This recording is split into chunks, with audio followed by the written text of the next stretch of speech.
British and Japanese rally champions Mk2 and Masao Kamioka will fly to Australia to do battle in this year's Dunlop2Go International Rally. Their participation was announced today by rally organisers. Kerry Brewster reports the event is expected to attract more than 50,000 fans to the two-day meeting. The 1983 rally on the 13th and 14th of August is shaping up to be a spectacular event. This is how last year's looked, long and demanding. This time, more than 80 competitors will drive the 500 kilometres on closed forest roads behind Gosford. And for the first time, 3 commercial television channels have combined to sponsor the event. With a number of international stars heading over, our own champions face strong competition. Seasoned rally drivers Jeff Portman, Greg Carr and Colin Bond will be joined by the current touring car ace and newcomer to rallies, Dick Johnson. Now, Dick hasn't been in a rally before, so can you give him some sort of idea as to what it's going to be like out there? Well, he's been saying about the Falcon hasn't been handling all that well lately, so he'll be used to correcting and catching the slides. But I think basically, you know, Dick's an excellent driver and he's got tons of ability, so all he's got to do is jump in the car and go as fast as he can and hang on. Specially fitted out cars are ready and waiting, and on August the 13th, Minister Mike Cleary will drop the flag on the Gosford waterfront. Kerry Brewster, Eyewitness News. Well, the war of words between Queensland's Dick Johnson and Colin Bond is continuing following that crash during the Amaroo car races last Sunday. The two will line up against each other again this weekend in the Gosford 2Go Rally, and both drivers will be among the leading contenders in Australia's premier rallying event. Dick Johnson got a taste of the dirt track a week early in this crash at Amaroo Park, and he's made no secret of the fact he believes Colin Bond was to blame. However, at today's practice for this weekend's Gosford 2Go Rally, Bond was adamant that neither he nor anyone else was to blame for the crash. You know, I know Dick was upset, and fair enough, when a car gets rolled over, everyone gets upset. But, you know, I was, as far as I'm concerned, completely innocent of the, you know, what caused it. And, you know, there's no guilt at all, because it was just one of those things. Bond and Johnson are part of the top line field for the 2Go Rally, which boasts the big names in Australian rallying, Portman, Carr and Dunkerton, plus England's best, Malcolm Wilson, who thrilled the crowd this morning in his BDA Escort. I had a very bad accident back in 1980 on the Scottish Rally. I actually broke both ankles, and one of them had to be pinned. That put me out of rallying for about 3 or 4 months. And what have you managed to achieve since then? Not a lot, really. But I got a full works Ford contract this year to drive the new car, which was due to come out in April. And unfortunately, the whole project was cancelled, so I've had quite a lean year this year, really. And that's all from me in sport tonight. Ross. It was practice day near Wyong over the sprint circuit, but there was no holding back from these drivers who seem to have lead weights in their right feet. Rally drivers and those students of the sport will tell you being fast isn't everything. Just as important is reliability and an understanding navigator, prepared to shoulder the blame no matter who's at fault. Who gets the blame? Navigator, of course. Always? Always. The driver is always correct? Absolutely. Is that a standing rule before they even get in the seat? Well, it's an unwritten rule in my car. Greg Carr, Colin Bond and Ross Dunkerton are among the rally's big-name competitors, driving cars more than 3 times their off-the-floor value. British rally champion Malcolm Wilson impressed on his first outing in a little Ford Escort that's anything but a little old lady's car. Then there's the 2 Japanese teams. Short on the leg they might be, but heavy on the foot they definitely are. Imagine the goings-on if they get lost in the thick rainforests. Translated, watch out for the tree. And who said there's no room for a backseat driver? That's the only place I'd be with those fellows, Hendo. British driver Malcolm Wilson and Gosford privateer Ian Hill are disputing the lead after a day of hair-raising driving in the Dunlop2Go car rally on the Central Coast. Australian rally champion Jeff Portman, driving a Bluebird, led the 80-car field away from Wyong this morning, but Wilson, known as Mad Mal, soon had the lead in his Escort as the cars barrelled through Arimba State Forest on the first stage. The local driver Ian Hill, also in an Escort, was 23rd away at the start, but quickly moved through the field into second place as the cars came to the special speedway section at Jillaby. On the dirt circuit, he was by far the fastest, beating even the V8-powered TR7 driven by Colin Bond. From Jillaby, it was off into the rugged Wattigan Mountains, and Hill grabbed the lead when Wilson lost time with a flat tyre. Touring car ace Dick Johnson lucked out on the same section with a broken axle. Wayne Bell crashed out of the event in his Toyota T18, and Colin Bond lost time taking a wrong turn but recovered to 5th place. Wilson then staged the most dramatic performance of the day. A quick wheel change saw him back in the fray, and at speeds of up to 200 kilometres per hour, he overhauled Hill to hit the front again. Wayne Portman is holding down 3rd place in the Bluebird, followed by Greg Carr in a Fiat. That's the way the placings stand, with drivers now at a rest stop, preparing for the tough night stage of the Gosford Rally. Well, local driver Ian Hill has won the 1983 Dunlop2Go Rally by a margin of 22 seconds in a thrilling finish this afternoon. Hill finished ahead of Mk2 and David Office after the star-studded field became badly depleted in the final stages of the rally. Well, this is one car that didn't get moving this morning, Bob Morris's Alpha. It was one of last night's casualties, burnt out in its first ever rally outing. Meantime, when the rest of the field set out, the rally looks set to be a Malcolm Wilson benefit. The British champion led by 2 minutes. However, in the very first stage this morning, he lost a wheel, and that was the end of the race for him. The lead then fell to local privateer Ian Hill, who for the second year running drove brilliantly through the mountain, and he too looks set for a comfortable win from the second place Greg Carr and then Colin Bond. However, the race was certainly developing into the survival of the fittest, and Bond's V8 Triumph ended up with a gearbox full of neutrals, and he too dropped out. Then there were further complications when Greg Carr hit the lead in his Fiat after Ian Hill developed a differential problem. But Carr's luck didn't hold up. On the second last leg of the race, his gearbox went. That left Ian Hill to limp home to victory, a mere 22 seconds ahead of Queensland's Murray Coote, who wasn't able to make up the ground quick enough. Murray's been catching us all over the last 3 stages, but in the end, we've only beaten him by 20 seconds after about 400 kilometres.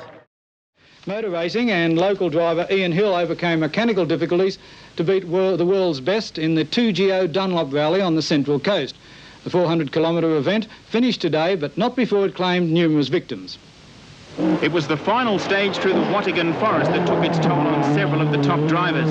Twice British champion and pre-race favourite Malcolm Wilson held a handy lead until he snapped a back axle and was forced to retire from the race. Then Ian Hill assumed control, but he too suffered rear axle problems in his Ford Escort, but was able to carry on and win by over 22 seconds. With a high attrition rate, Queenslander Murray Coote, driving a Datsun, came from nowhere to finish second, while Victorian champion David Officer piloted his Galant into 3rd spot.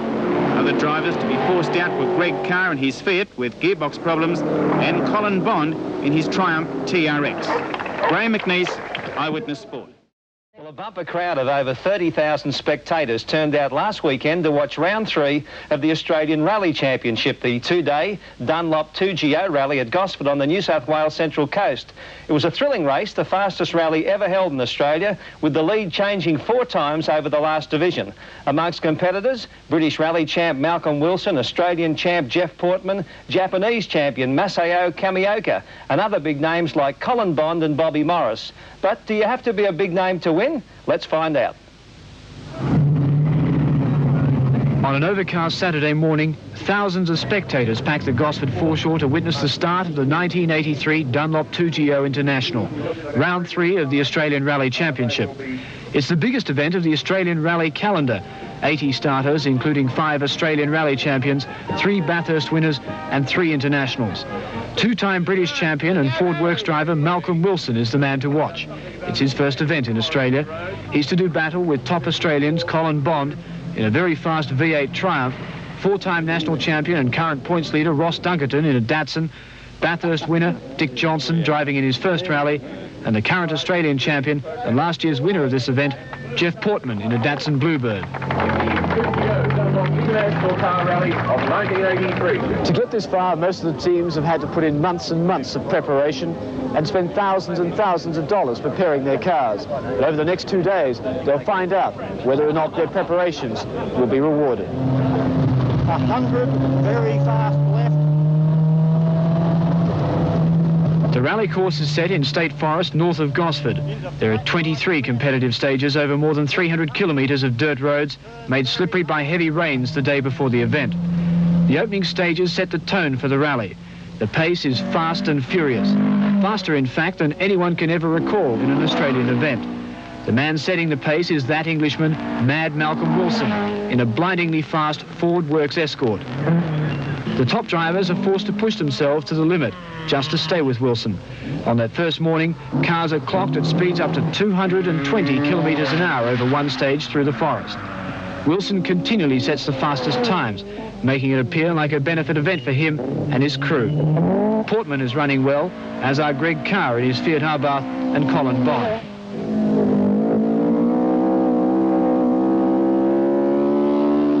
The second stage is a special 3-lap section around the Jillaby motocross circuit, and it provides a result that many don't expect. Local driver Ian Hill in car 23 blitzes the field, easily setting the fastest time and moving rapidly into contention behind Wilson. Hill knows the course intimately, and his local knowledge shows as he keeps posting very quick times. The rally's ferocious pace wreaks havoc amongst the field. There are many rollovers, like with Steve Annabelle's car 50. A moment's indecision, a wrong move, and over he goes. Another of the fancied runners, fourth-placed Ron Marks in his Turbo Renault, shows the scars of a rollover. He continued in the event, dropping only a minute, but many places. His service crew had a few anxious moments, though, before the car was raced back into action.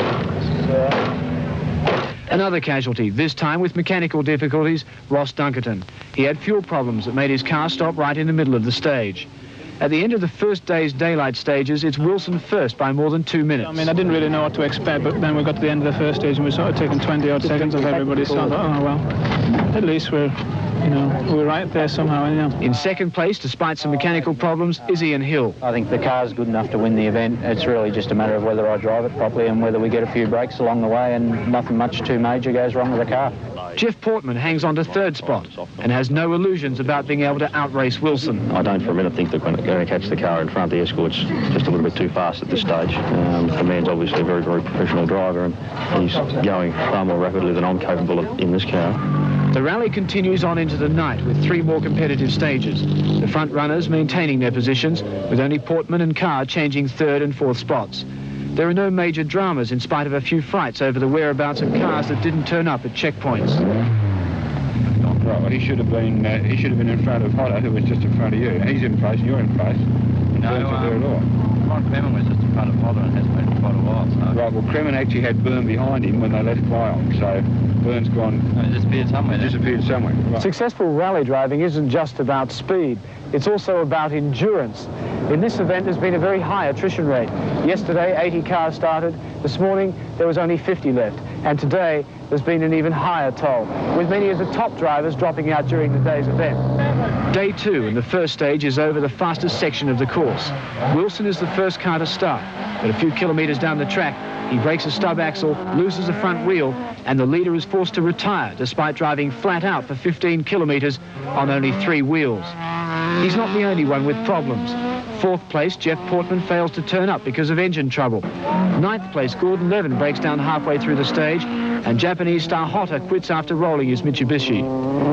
In one stage, 4 of the top 15 have dropped out, and local driver Ian Hill continues in the lead with Greg Carr in second and Colin Bond in third. What the problem is that everyone's just trying so much harder than they normally do because it's a sprint event. The top cars in the country are here, and all you do is go for broke, and if you get to the finish, you'll be in a place. If you sort of sit back and take it too easy, you just won't be there. I mean, you'll be there at the finish, but you won't be in a place. So I think that's the problem with most people. They've just been trying too hard, and they've been having a few more offs and rolls and things than what they may normally have. Another casualty, Ron Marks, is out with broken suspension, wrecked during another flat-out section. It's a bitter blow for him and his navigator, Monty Safern, and it shows. They battled their way through the field to be in 8th place when it happened, setting some very fast times. At the same time, Bond himself becomes a victim with a broken gearbox. So too does Greg Carr, another broken gearbox. And Bob Morris's car 14 finishes on the back of a truck after being gutted by fire. All the top cars are gone. Portman, Wilson, Carr, Bond, Bell, Dunkerton, Marks and Hotter. Of the top 10 starters, only one remains. Japanese driver Kamioka, and he's in 12th spot. Ian Hill still leads in spite of rear drive problems. He clings to that lead over the remaining stages, hotly pursued by car 18, the Datsun 1200 of Murray Coote, and car 24, David Officer's Gallant. And that's how they finish in this amazing event. No one could ever recall a faster rally, or one where there have been so many casualties. Of the 80 starters, only 34 finished.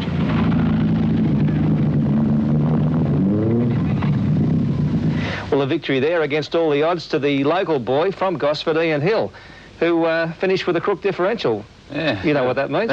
Yeah, sure, mate. All I know is you switch them on and they go sometimes. But put some petrol on the back, don't you? Obviously a very gruelling rally, and Ian Hill, a privateer, not part of the big combines, he's got up and got the money. Did well, yeah. It's, as well as the fast rally, there was some great countryside. Although I guess the drivers don't get the chance to see that, do they? No. Unless you start doing a few tumble turns, of course. See it at close range. Yeah, right.